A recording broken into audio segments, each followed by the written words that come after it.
SYS എന്ന് പറയുന്ന പതാകയ്ക്ക് കേരളത്തിൽ 65 കൊല്ലത്തെ പഴക്കമുണ്ട് മോനെ. SSF എന്ന് പറയുന്ന കൊടിക്ക് 45 കൊല്ലത്തെ പഴക്കമുണ്ട് കേട്ടോ.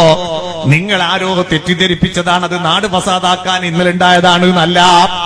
മഹാന്മാരായ സമസ്ത കേരള ജംഇയ്യത്തുൽ ഉലമയുടെ ആലിമീങ്ങൾ ഈ നാട്ടിലുള്ള ചെറുപ്പക്കാര് വെടിപിഴച്ചു പോകാതിരിക്കാൻ അവർക്കൊരു സംഘടനാ സെറ്റപ്പ് ഉണ്ടാക്കിയതാണ് SYS.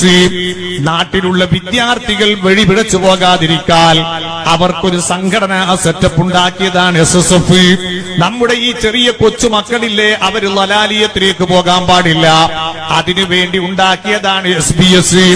നാട്ടിലുള്ള കാരണവന്മാര് എവിടെയും മൂലക്കായി പോകാൻ പാടില്ല, അതിനുവേണ്ടി ഉണ്ടാക്കിയതാണ് കേരള മുസ്ലിം ജമാഅത്ത്. ഇതിന്റെയൊക്കെ ലക്ഷ്യം ഒന്നാണ്, അള്ളാഹുവിന്റെ ദീൻ പരമ്പരാഗതമായ സുന്നത്ത് ജമാഅത്ത് അതിന് കോട്ടം പറ്റാതെ നിലനിൽക്കണം, അത് അങ്ങനെ തന്നെ സംരക്ഷിച്ചു പോരണം. ഇതാണ് അങ്ങനത്തെ പ്രവർത്തനം നടത്തുമ്പോൾ പരസ്പരം സ്നേഹത്തോടെ കാണാൻ കഴിയണം, പരസ്പരം ബഹുമാനത്തോടെ കാണാൻ കഴിയണം, പരസ്പരം ആദരവോടെ കാണാൻ കഴിയണം. ആക്ഷേപത്തോടെ പറയുന്ന നാവും നോക്കുന്ന കണ്ണും കേൾക്കുന്ന കാതും നമുക്ക് പറ്റൂല. അല്ലാഹു നമ്മുടെയൊക്കെ ഖൽബ് നന്നാക്കി തരട്ടെ.